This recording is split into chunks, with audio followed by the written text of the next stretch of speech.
abalamu byonna bye twegomba tujja kubituukako.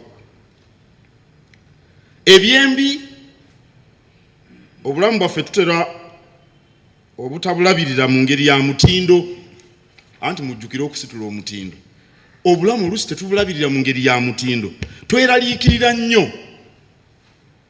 ky'otasobola kunogera ddagala leka kukyeraliikirira. Nina mukwano gwange tubeera eyo, buli kantu akabadde mu Uganda akabi tasobola kulya mmere. Ne mugamba owayo obadde otya, bino by'otasobola kunogera ddagala leka kubyeraliikirira, weeraliikirire bino ebikwetoolodde. Ne mugamba oyina emmere gy'olya nti ye, oyina woosula nti ye, leka kweraliikirira buli kantu akagudde mu ggwanga. Okweraliikirira kya bulabe, kittatano obulamu. Tetwekebeza ndwadde mu bakugu abatuufu.